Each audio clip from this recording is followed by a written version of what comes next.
Az október azzal telt, hogy száradtunk.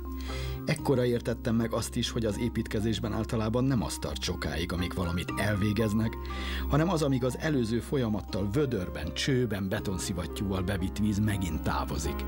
És hihetetlen mennyiségű vízről beszélünk. Csak a betonozás során több mint 100 000 liter vizet használtunk fel.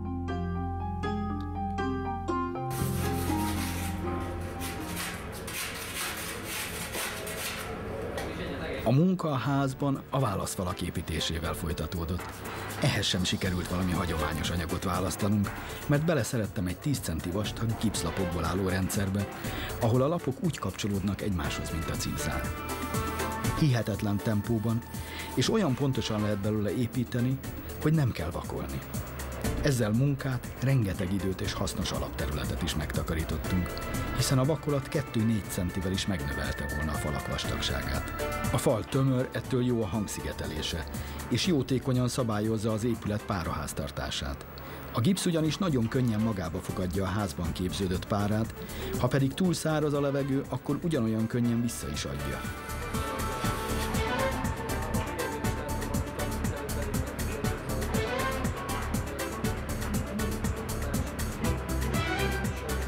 A válaszfalakat púrhabbal ragasztották a mennyezethez.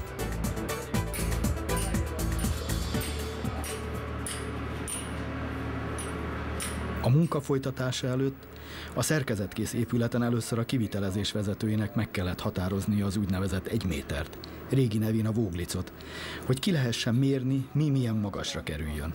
Ehhez a jelhez igazodik minden szakma. Így alakítja ki a válaszfalépítő az ajtókeret, a villanyszerelő a konnektor, a vízvezetékszerelő a mosdó meg a WC magasságát.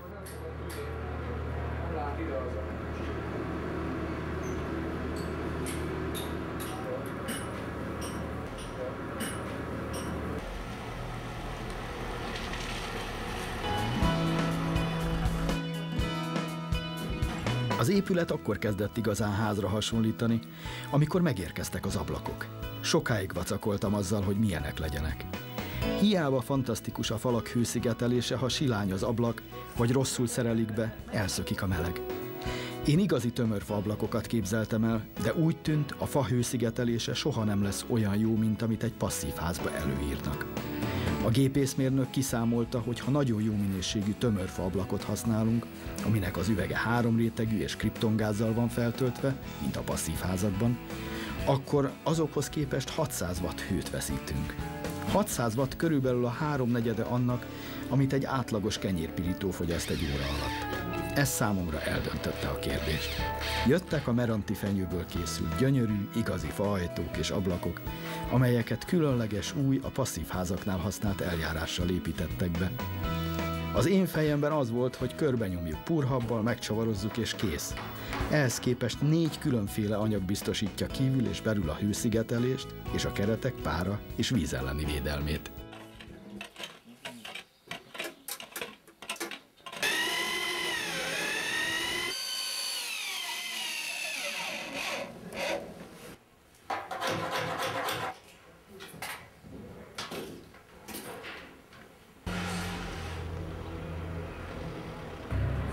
Ott van egy kapcsolónk ideje valami.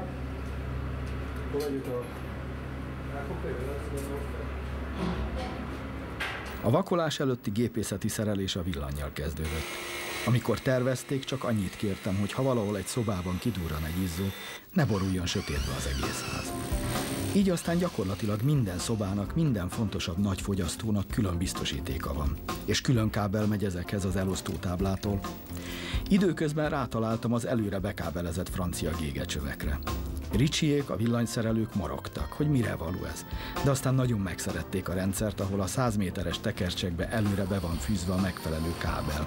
Legyen az 3 vagy 5 ér, vagy tévékábel, vagy telefon. Így aztán megspórolták a vezetékek befűzésének fáradtságos és kockázatos műveletét. Külön élvezték, hogy a falakat könnyen lehetett megmunkálni.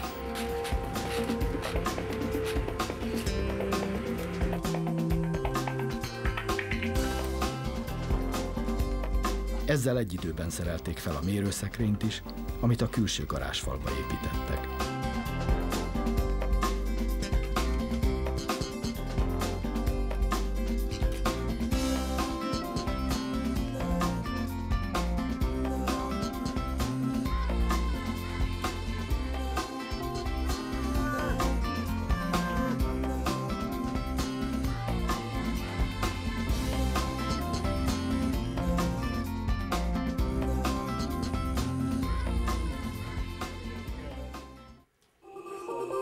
Vakolás előtt tekertük a falakba a falfűtés csöveit. A mennyezetfűtést néhány milliméter beton, ezt 1 centiméter vakolat választja el a fűtendő légtértől. Mindkettő fordítva is működtethető, így nyáron fillérekért lehet hűteni vele a házat. A vékony csöveket gyerekjáték felszerelni. A radiátorokkal ellentétben nem foglalnak helyet, és a falakból sugárzó meleg a közérzetünkre is jótékonyan hat. Nincs légmozgás, vagyis húzat, és hamarabb érezzük kellemesen melegnek a helységet. Vagyis télen 2-3 fokkal is csökkenteni lehet a hőmérsékletet. A padlófűtéshez képest sokkal gyorsabban fejti ki a hatását, ami további energiamegtakarítást jelent. Mivel a vakolatot polisztirol felületre kellett felhordani, hogy jól megtapadjon, egy speciális alapozót használtunk. A neve betonkontakt. Eredetileg betonfelületeken használják, de épp úgy beválik a polisztirol falakon is. Az ajzatba és a falakba építették be a központi porszívócsöveit. Réka nem akarta, mondván, hogy a világ legjobb porszívójának tulajdonosa. Engem viszont egy dologgal lehet kikergetni a világból, azaz a házamból, a porszívó üvöltésével. A központi porszívó csendes, kiszippantja a legfinomabb port, sőt a pollent is. Ráadásul a csőrendszert ki is lehet mosni. Nem akármilyen dolog, ha az ember idegenkedik attól, hogy valami gomba vagy bacillus megtelepedhet benne.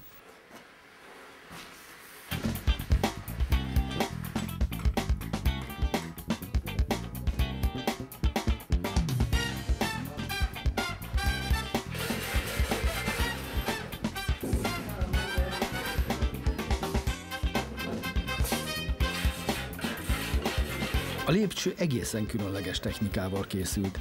1 cm vastagságú gipszlapok közé öntözőkannából locsolták a betont. A gipsz azonnal elkezdi kivonni belőle a vizet, így jön létre a bámulatos szilárdságú dermesztett beton, amiből gyakorlatilag bármit meg lehet építeni.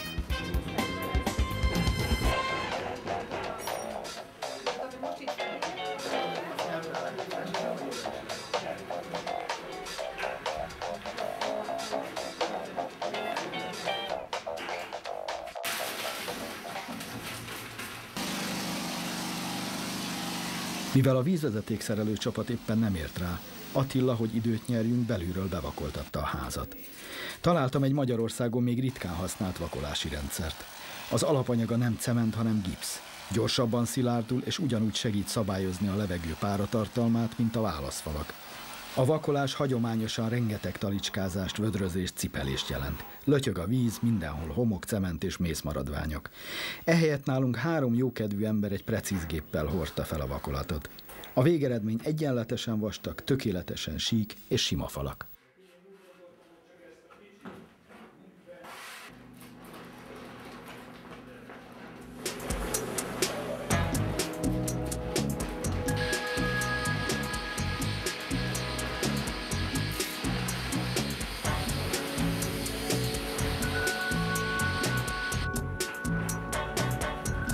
Az épületet felülről, a lakótér felől egy olyan speciális fóliával zártuk le, ami a kifelé igyekvő meleget visszairányítja a házba, és nem engedi át a vele áramló belső párát sem. A pára, ha kijut, a hidegben lecsapódik, és kondenzvíz formájában visszacsorog a házba, közben pedig eláztatja a hőszigetelést. A fóliákat a függőleges falak tetejéhez ragasztottuk, az egyes lapokat különleges ragasztószallaggal illesztettük egymáshoz, és ha egy csövet vagy egy csavart át kellett vinni rajta, aprólékos gondossággal egyenként tömítették el a réseket.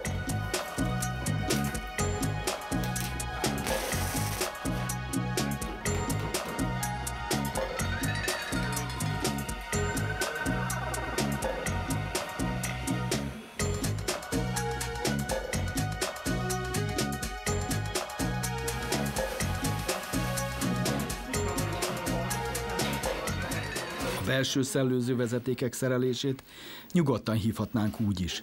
Küzdelem a csőkígyókkal. Szegény Misiékkel, a szellőzés szerelő csapattal pestiesen szólva irgalmatlanul ki lett tolva. Eredetileg ugyanis 5 centis PVC csövek futottak volna a külső falak polisztirol rétegébe süllyesztve. Már állt a szerkezet, amikor az európai szaksajtó elkezdett cikkezni arról, hogy nem jó PVC csőben vezetni a friss levegőt. Meg voltunk lőve. Teljesen át kellett alakítani a rendszert.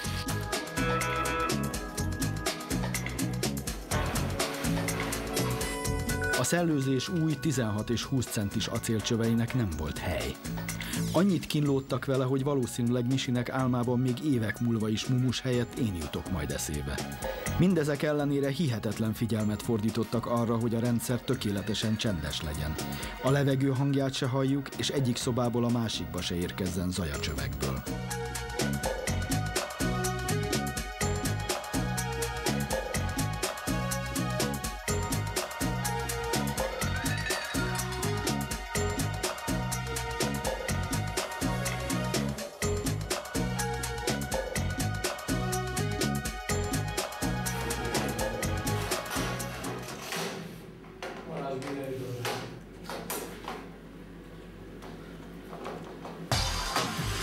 A ház már minden irányból le volt zárva, de a tetőszigetelést még nem tettük fel, amikor elvégeztük az első próbát, az úgynevezett blower door tesztet. Ez a passzív házaknál kötelező mérés azt mutatja meg, szökik-e valahol a levegő, mert ha igen, szökik a meleg is. Egy óriás ventilátor szivattyúzza ki a levegőt a lezárt épületből, és a rácsatlakoztatott számítógép méri, mennyit ereszt a ház. Imre, a mérést végző cég igazgatója szerint egy átlagos magyarországi házból óránként a térfogata többszörösének megfelelő levegő is elszökik. Nálunk, ha egy óra alatt a teljes térfogat 60%-ánál több levegő cserélődik ki a réseken át, a házunk nem alkalmas passzív háznak. Bár az ablakokat még be kell állítani, az árbetétek helyén süvít a szél, vannak csőáttörések, amiket nem tudunk lezárni, de ennek ellenére jó eredménnyel a teljes térfogat 68%-ával ment át a ház, folytathatjuk.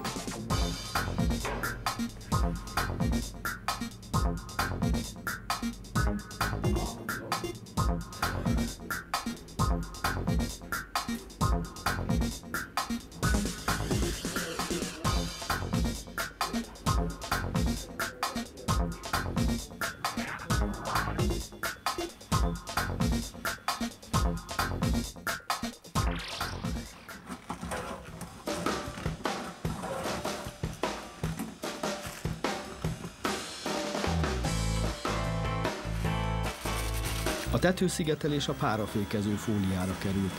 Szokásosan valamiféle táblás anyagot használnak, ami nagyon jó, de mindig csak annyira, mint amennyire jól dolgozik az, aki felteszi. Sokszor hallottam, hogy egy elkészült ház lakói panaszkodnak, hogy beázik, pedig csak a tökéletlen hőszigetelés miatt folyik be a kondenzvíz. A hivatalos nevén cellulózrostokból, valójában újrahasznosított újságpapírból készült hőszigetelés nagy találmánya az, hogy hülyeségbiztos, szóval nagyon nehéz elrontani. A rostokat egy óriási turmixgépben habosítják, majd csövön fújják be a tető alá, ahol a szakembernek egyetlen egy dolga van. Arra figyel, hogy az anyag megfelelő vastagságban terüljön el. A rostok minden apró nyílásba, sarokba behatolnak, és mivel a bor sóját keverték hozzá, minden élőlény utálja, nem költözik bele se bogár, se nagyobb állat.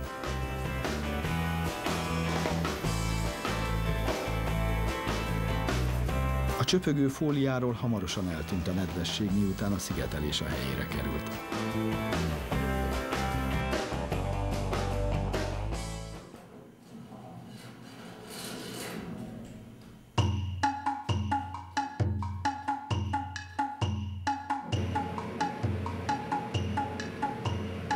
A vakolattal megint sok ezer liter vizet vittünk be a házba, aminek ki kellett száradnia.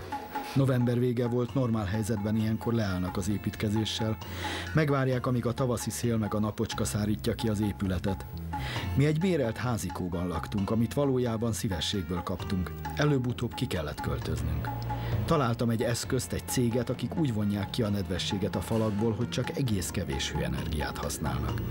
Nagyon száraz levegőt fújnak be a helységbe, ami megtelik párával, és a gép belsejében kicsapódik. A következő néhány hétben reggel, délben, este lavórszám hordtuk ki a házból a vizet. Közben folyt tovább a munka.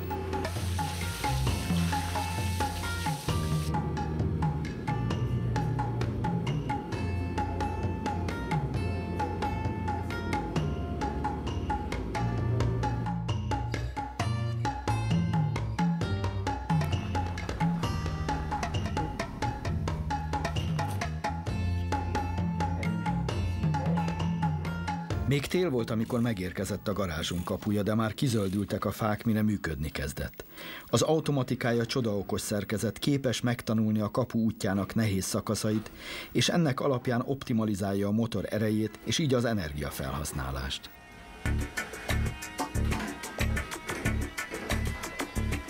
Nagy találmánya középen felnyíló kisajtó. Ez lett a ház főbejárata. A gyerekek már az építkezés elején bejelentették, hogy igényt tartanak önálló kulcsra, amitől én nem voltam igazán lelkes. Pedig a lakáskulcs az önálló, független ember jelképe. A megoldást egy apró eszköz, egy új lenyomatolvasó jelentette, amivel mindenki önállóan tudja kinyitni az ajtót, a kulcsot viszont nem tudja elhagyni.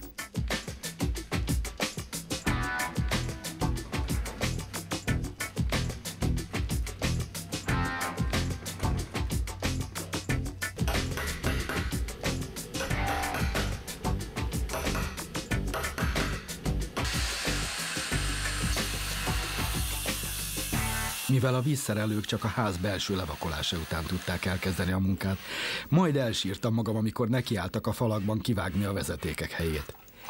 Korábbi lakásfelújításaim mindig azzal végződtek, hogy ha le kellett szedni egy csempét, akkor mindjárt kicseréltük az összes előregedett gépészeti vezetéket mögötte. Most olyan időtálló csővezetéket kértem, amit remélhetőleg az én életemben már nem kell cserélgetni. A WC tartály és a mosógép újrahasznosított mosdóvízzel vagy esővízzel működik. Ezekhez külön vízvezetéket vittünk, a meleg vízfogyasztókhoz viszont 2 csövet. Hogy a víz minél kevésbé hűljön, első lépésként minden vezetéket csomópontot hőszigeteltek.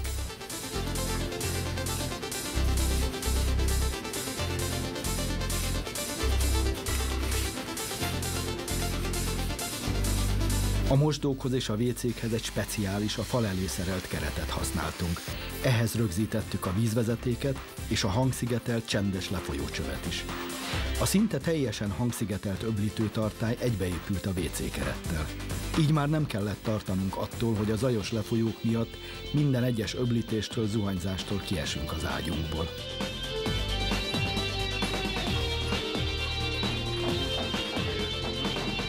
A lefolyók másik jellemző hibája, a bűz ellen csak úgy lehet védekezni, ha a lefolyó szellőzni tud. Egy passzív házban nem lehet a padlás felé szellőző csövet vezetni, ehelyett olyan megoldást választottunk, ahol a kiszellőztető fejet el lehet rejteni a falban.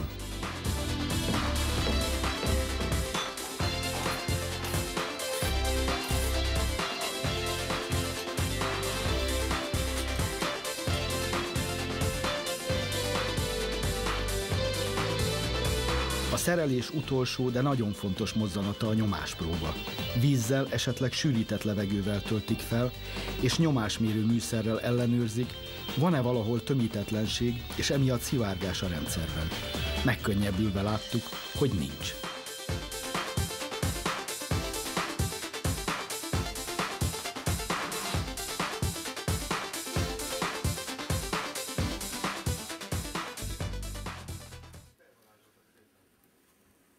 Mielőtt a járófelület alatti esztriha helyére került, a házat a föld irányából is leszigeteltük.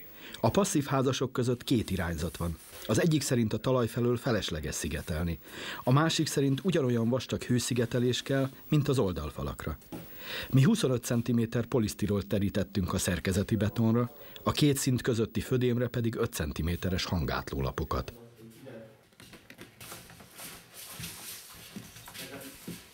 A falfűtés csöveit vízzel ellátó gerincvezeték is a padlóban fut, mégpedig a szigetelő polisztirolba hőkéssel vágott, így eleve hőszigetelt mélyedésben.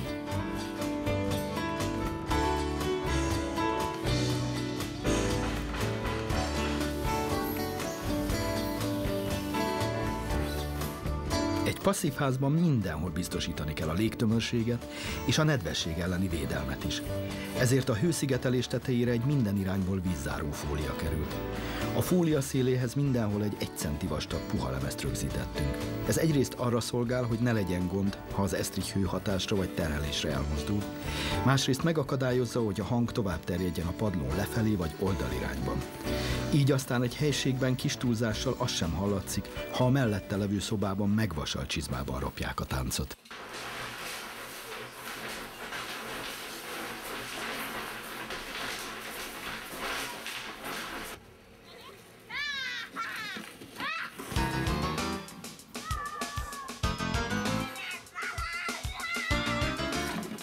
7 ágra sütött a nap, hóesésnek nyoma sem volt, amikor megrendeltem az Estrich szállítását, ami majd a burkolatokat választja el a teherhordó felülettől és a hőszigeteléstől. Mondanom sem kell, hogy másnap reggelre vastag fehér hópaplan takarta a tájat. Újabb megpróbáltatás mindenkinek, hogy sikerüljön felhozni az anyagot. Még a terepjárót is bevetettük, hát ha fel tudja húzni maga után a 30 tonnás teherautót. Az Estrich hagyományosan betonból készül, aminek felületét elsimítják. Nálunk gipsz az alapanyaga. Olyan híg, mint a tejföl, egy gép keverte a garázsban, ahonnan szivattyú szállította a helyére. Önterülő, a kivitelezőnek csak azzal kell foglalkoznia, hogy egy szintező műszer segítségével a megfelelő vastagságot öntse, és hogy egy ehhez való eszközzel kisimogassa belőle a légbuborékokat. Hihetetlenül hatékony. Jó körülmények között csaknem 1000 négyzetméter Estrichet is képes egy 3 tagú csapat naponta elkészíteni. Elképesztő, de a sok ezer liter tejfölből 2 nap alatt járhatóvá szilárdult, tükörsima réteg lesz.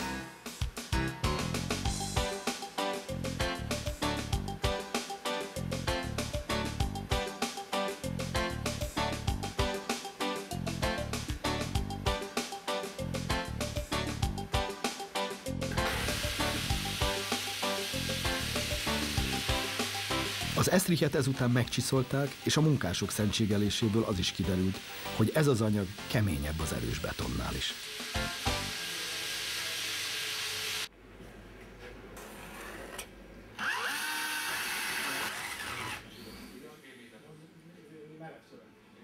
Most már felkerülhettek a mennyezetet burkoló gipszkartonlapok is, amiket a födénfa gerendázatára a fólia alá függesztett lécvázra szereltünk.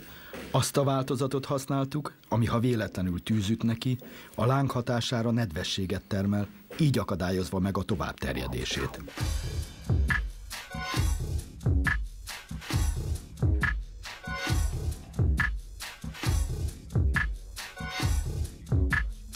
A besüllyesztett spotlámpákat Réka kérte.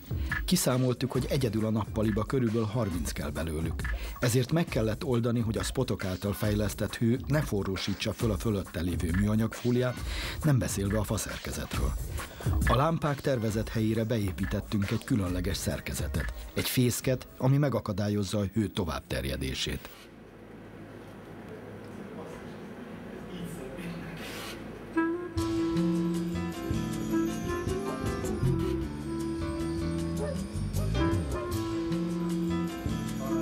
Ahogy a légtömörségvizsgálat azt mérte, mennyi levegő szökik a házból, a hőkamera megmutatja, hogy hol tökéletlen a hőszigetelés, vagy hol történt hiba a kivitelezés során.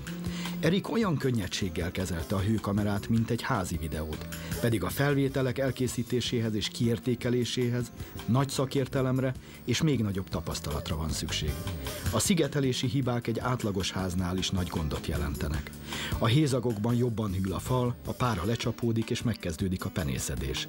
A passzív háznál pedig, ahol kulcskérdés, hogy a megtermelt meleg ne távozhasson, a kivitelezésnek különösen gondosnak, szinte kínosan precíznek kell lennie.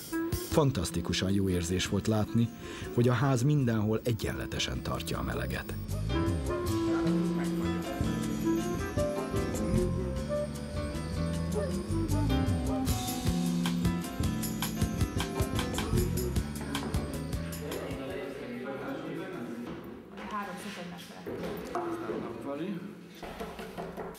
Mivel az oldalfalak gyorsan száradtak, jöhetett a festés. Azt hittem, hogy ennek lényege az, hogy színes lesz belülről a ház. Hát nem. Ahogy Pali a mániákus szobafestőmester fogalmazott, festékkel legurítani mindenki tudja az elkészült felületet, de ha a vakolatot nem készítik elő megfelelően, soha nem lesz szép a végeredmény. Így aztán jó sokáig kellett várnunk arra, hogy a ház belülről színes lehessen. A mennyezettel volt a legkevesebb dolgunk. A földszinten, ahol a tükörsima fazsalúra öntött betonlemez alja adta a felületet, gyémántcsiszolóval végig kellett szaladni a betonon, hogy a zsalulapok találkozásánál elkerülhetetlen kitüremkedések eltűnjenek. Az emeleti mennyezet gipszkartonból készült, itt a lapok találkozását üvegfátyolszallaggal és gipsszel erősítették meg. Minden felületet, így a betonmennyezetet is a glettelés előtt mély alapozóval kell bevonni. Ez az anyag gondoskodik arról, hogy a következő jó néhány réteg tökéletesen tapadjon. Ha ezt a műveletet megspóroljuk, előfordulhat, hogy rövidesen lepereg a falról a gyönyörűen felhordott festék.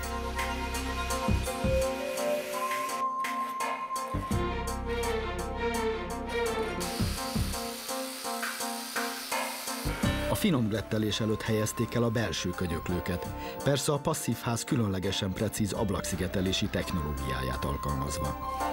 Majd a szívem szakadt meg, amikor az ablakszerelők nekiálltak flexel szétvágni a tökéletesre vakolt ablakmélyedéseket.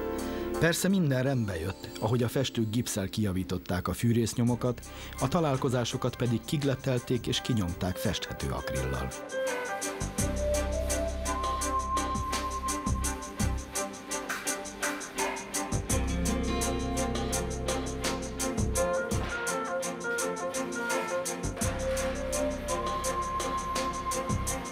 Következett a glettelés vagy tapaszolás. A hagyományos módszer szerint vödörben gipszet kevernek, és ezzel simítják le a vakolat kisebb-nagyobb egyenetlenségeit. Pali, aki sok évet dolgozott festőként Nyugat-Európában, egy olyan gépet vásárolt, amely a kézglettelő anyagot nagy nyomással szórja fel az előkezelt felületekre. Ezzel mérhetetlen mennyiségű munkát takarított meg.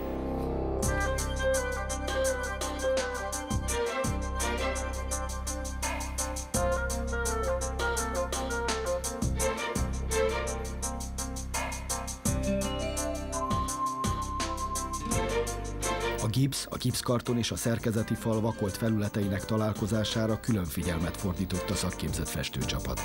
A különféle anyagok különböző erővel mozognak, ezért a találkozásokat üvegfátyolcsikkal, csiszolható, festhető akrilmasszával meg kell erősíteni, nehogy később megrepedjenek.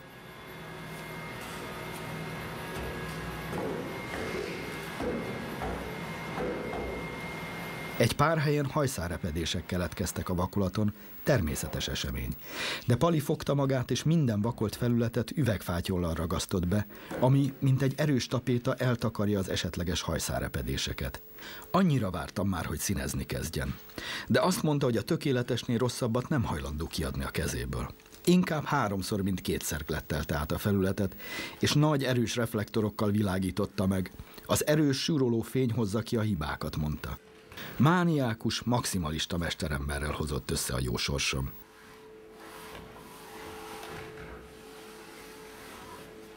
Jó előre tájékozódtunk, tudtuk, hogy milyen anyagokkal akarunk festeni. Egy sor különleges festék kapható, mind-mind speciális rendeltetéssel, más például a vizes vagy a hálóhelyiségek anyaga.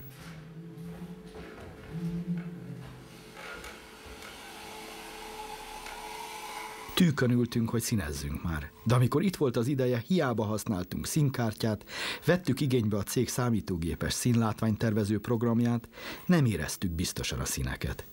A legnehezebb a nappali színének megtalálása volt, ahol ha végre Rékával nagy nehezen egyetértésre jutottunk, valamelyik gyerek vétót emelt. Aztán egyszer csak megjött a megoldás. A fehérítetlen gyolcsszövet világos tojáshéj színe. Indulhatott a munka.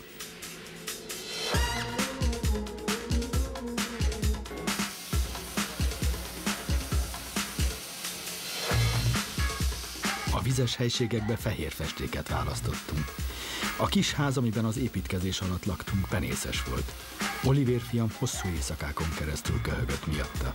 A fürdőszoba, a konyha mindig komoly párát termel, és a gépi szellőzés ellenére úgy gondoltuk, jobb, ha penészgátló festékkel is gondoskodunk új otthonunkban a gombák távoltartásáról. A hálószobák számára különleges anyagot találtunk. Egy olyan festéket, amire ha rásüt a nap, elpusztulnak a rátelepedett mikroorganizmusok. Szinte olyan, mintha fertőtlenítenénk a hálószobát, mielőtt aludni térnénk.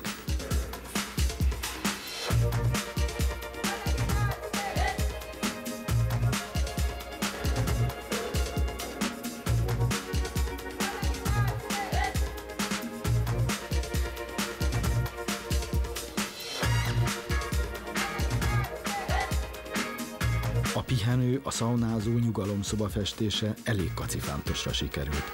Pali valószínűleg a pokolba kívánt minket. 11 különböző réteget hordott föl, hogy a kívánt sárgás, foltos, rücskös hatást, és vele a hallatlanul megnyugtató és természetközeli hangulatot elérje.